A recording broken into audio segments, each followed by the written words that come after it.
children are sort of at loggerheads about this. And what it's about is that old saying, you can be anything you want to be. With a little bit of talent and a little bit of hard work and a little bit of luck, you can be anything you want to be. And my question today is it a lie? Are we setting up kids for failure?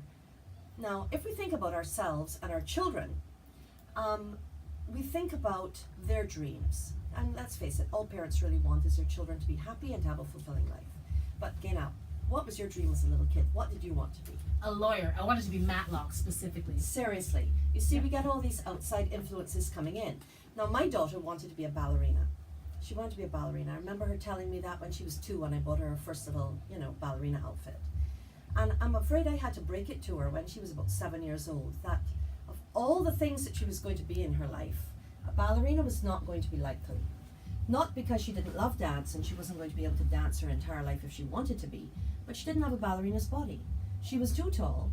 Her legs were too short for a body that was too long, or her body was too short for legs that were too long. I can't remember. She didn't have the athletic build. It was absolutely exquisite, but the criteria of the physicality of a ballerina was not a God-given gift that she had actually been blessed with. Her gift lay elsewhere, so I had to smash that bubble. So my question is this lie a deception that really we have to look at in a very pragmatic way to guide our children towards their real talent?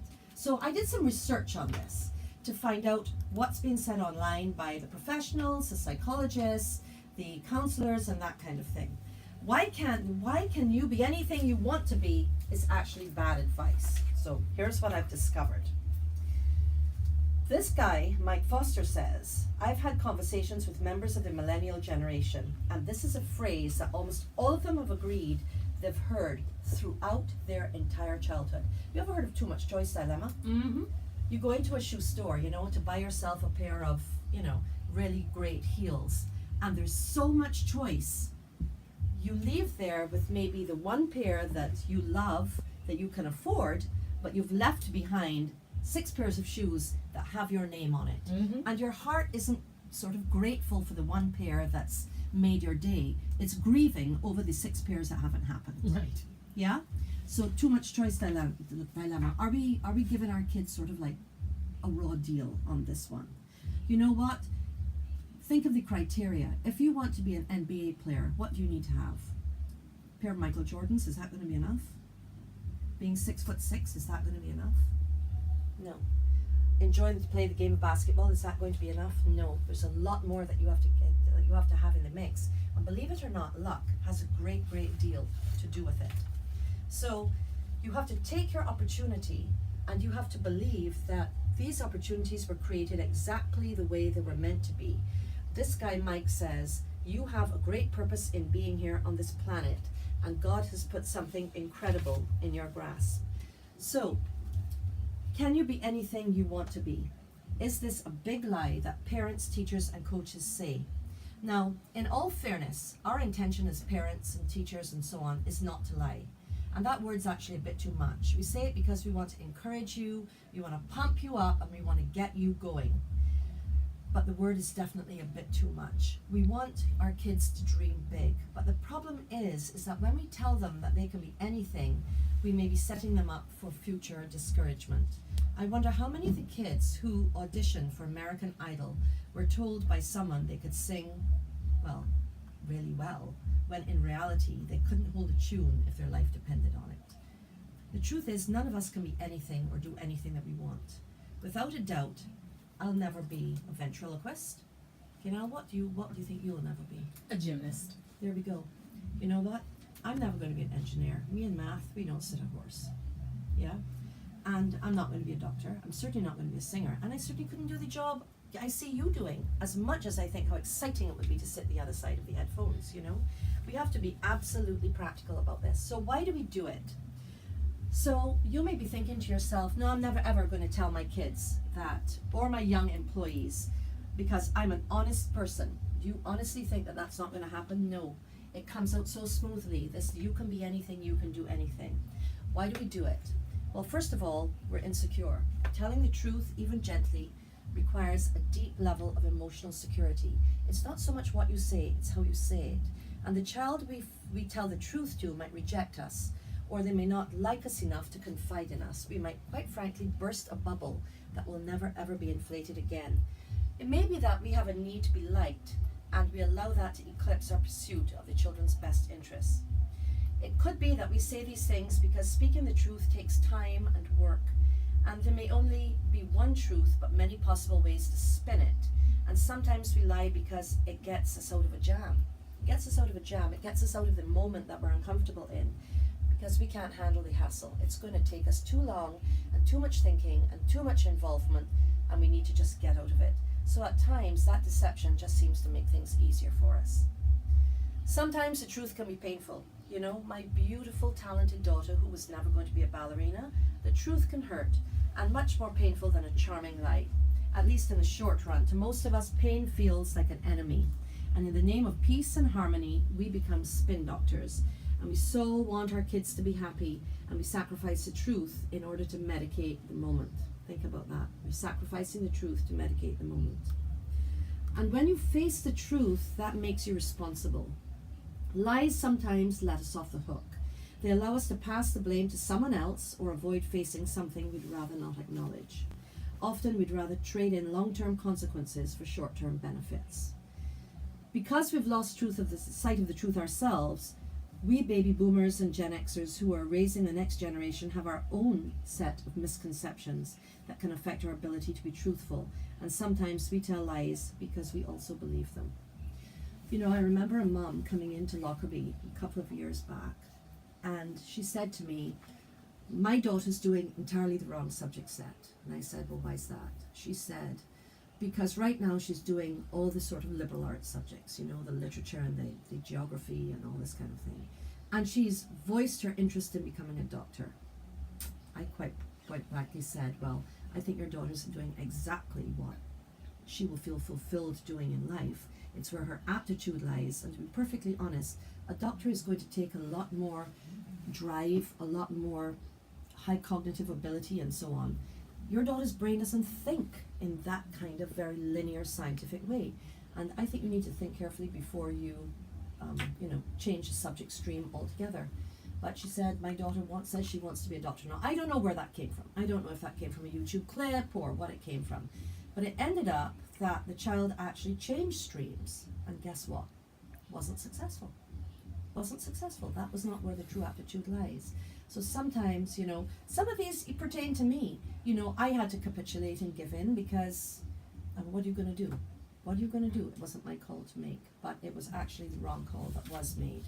There's a wonderful website, Tim Elmore, online, Growing Leaders. And he has so much wonderful advice to give in raising the Generation Z. He says here, we live in complex times. As I work with thousands of parents and faculty members each year, I'm increasingly convinced that adults who care about kids today are more engaged than ever since he began his career in 1979. And I think that's actually true. We're actually stepping in and working alongside children like we haven't done before. Simultaneously, however, he says, I'm observing a more troubled population of children, especially by the time they reach their teen years. At first, this appears to be an oxymoron. How can such a cared-for generation experience such emotional difficulties? When parents raise their kids on large doses of affirmation, they initially create a positive environment for them. Initially. Lots of happiness and warm fuzzies and thoughts about being anything that their little heart desires.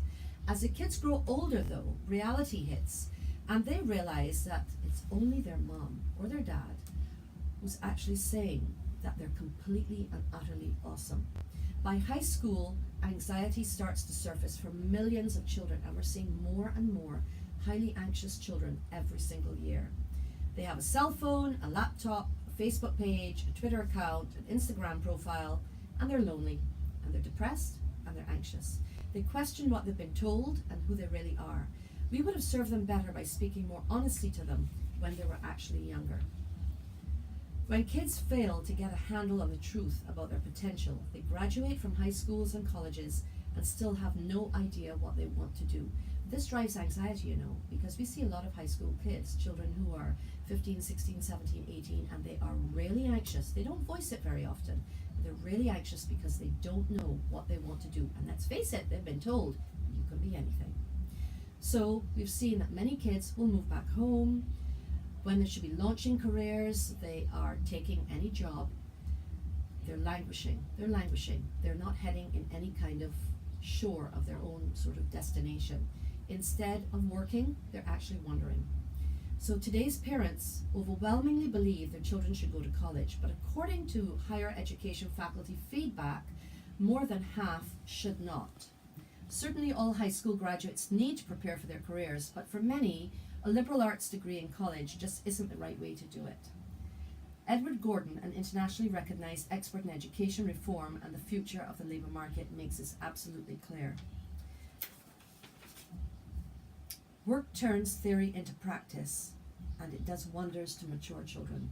So if they don't know what it is they want to do, even though you've told them they can be anything they want, don't let them languish at home. Let them get out and let them make a start. If we aren't truthful about our kids' potential, we create expectations that are either too high or too low, says Tim Elmore. Again, he says, I'm all for dreaming big, but within their gifting and not for the purpose of becoming rich or famous. Those are byproducts of performing well. Sadly, so many 18-year-old students are misplaced or displaced, and colleges report that a mere 18% of their freshmen actually graduate. This is often a necessary, time and money. When you ask kids what it is they want to do, this was done, a study was done. 9.5% said they wanted to be the chief of a major company, a big COO or CEO and make a fortune. 9.8% said they want to be a Navy SEAL and do something really exciting. I wonder if they know what Navy SEAL training is actually like. But get this, 43.4%, overwhelmingly the largest percentage, said they want to be a personal assistant to a famous celebrity. Not the famous celebrity, a personal assistant to a famous celebrity. Because becoming a celebrity's assistant was their top answer. They don't want the pressure of actually being the performer. They just want to be close to someone who lives that fairy tale lifestyle. So we've got something really interesting going on with Generation X. Online games like Second Life continue to attract attention among young people. These games allow them to pose as someone else and to live different lives with other homes and cars and possessions, and they get to live vicariously through an avatar. They get to live vicariously through you can be anything that you actually want to be. They get to be the star. None of these realities, though, are really mortifying when we look at them, but they illustrate that this generation's growing preoccupation with fame, with being someone else, someone who seems to have a better life, that's what they're actually focusing on. They're not focusing on their talents. They're not focusing on their unique strengths. They're not focusing on their contribution. They're focusing on the avatars that are out there in social media. Now, Tim Elmore says, I'm not sure whether this expanding consumption is a result of their overdosing on social media or becoming envious of other people's lifestyles, but kids believe their lives are boring when compared to other people's. So it's kind of an irony. It's a real irony. So what do? We get kids to explore their true potential.